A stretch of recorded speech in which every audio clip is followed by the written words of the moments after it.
So tonight, Mr. Rochester did not watch a movie with me because I saw it in a theater, but he just wanted to say hello.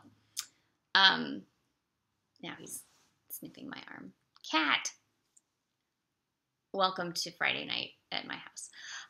Tonight I saw Céline Sciamma's, at least I hope that's how you pronounce her name, Girlhood, also known as Bande, which I think is a much better title. That's the original French title, which means like group of girls. And I will explain in a little bit why I think that that's a much better title. Even though the film does mostly focus on not the cat. Kitty, really? I've been gone all day, so he's lonely. So the film focuses on Marya, who she changes her name about halfway through the film to Vic for victory, who is like Afro-French. I'm not sure what phrase they use. Let's just go with black. Living in like a suburb of Paris, and her brother is very controlling, and she has two younger sisters and her mother who works at night. And she's 16 and has repeated, I guess it's the equivalent of 9th grade in France. Basically what would be 8th grade in America, but like the last year before high school twice, and then she's failed out and she doesn't want to go to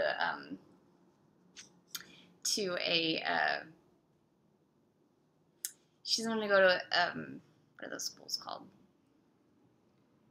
This is a terrible video, I'm sorry. Vocational school. So she doesn't know what to do, and she's like walking out of school all bummed, and these 3 girls that are clearly like a group call her over, and the next thing you know, she's part of their little gang.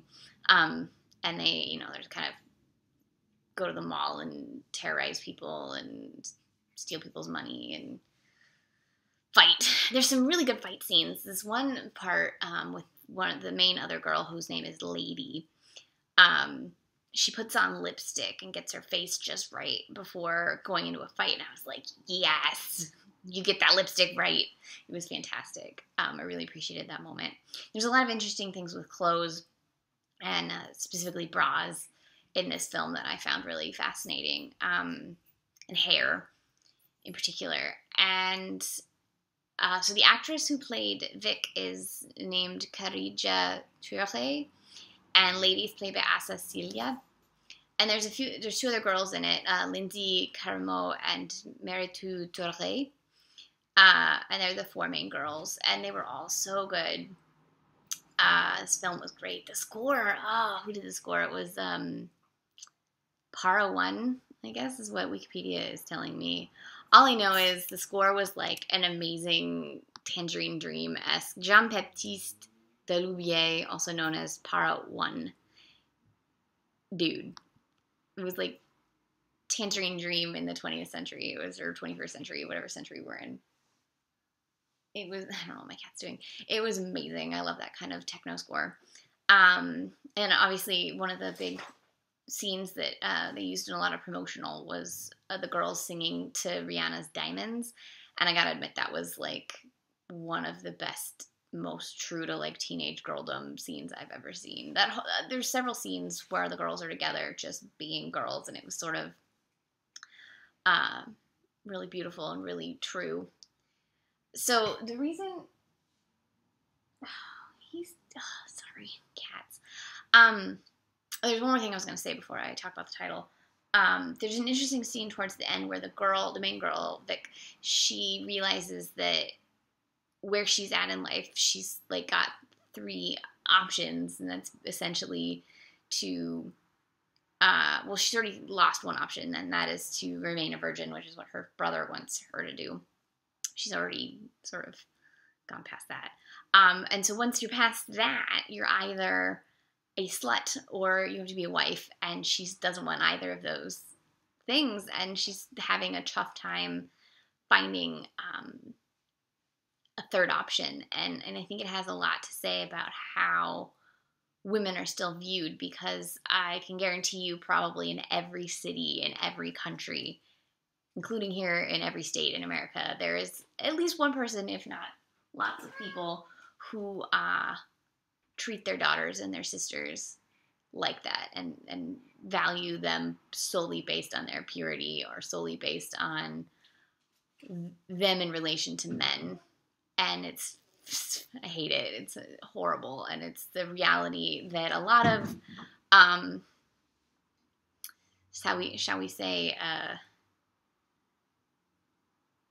stupid men, and to some extent some women, don't understand that idea is still so prevalent in society. It's preposterous. So the reason I think Bande of Filles is a better title, group of girls, a better title, and it should just be Bande of Filles. Like, that's the British, I mean, that's the French term. Just, why do we have to turn it into English?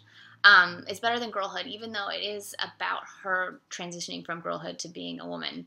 The reason I think Bande of Filles is a better title is that the film's main theme for me was the power that women have when we come together as a group, or the strength that we get from each other. That's the main thing I got from this film. And she's a very strong woman when she's with her girls and when she's with her sisters, and she's at her lowest points when she's on her own and when she's trying to do everything without, like, she has that strength, but without the women with her, there it's just not quite enough in this world. And I think that while it is very important to be your own woman and to be strong in and of yourself, I think it's also important to know when you need others around you, and to recognize the strength in being a group and the strength that women can get from each other. And that's really what I think this film is about. Essentially, it's a beautiful film. I loved it from start to finish, and I kind of want to watch it again. If you're in New York, I think it's playing somewhere in New York, and if you're in LA, it's at the Sunset Cinema, or Sundance Sunset 5 and the Pasadena Playhouse, so go see it. It's only playing for a week in Pasadena and probably only a week at the Sunset, so you need to go see it. Like, just get off your butt and go see it. It's so good. So again, it's Céline Sciamma's Bande of Filles. In France, it's a 2014 release, but in America, it had its premiere this week or last week in New York. So I'm going to call it a 2015 release and put it on my 2015 list. Wonderful film. Go see it in theaters if you're in LA. You will not regret it.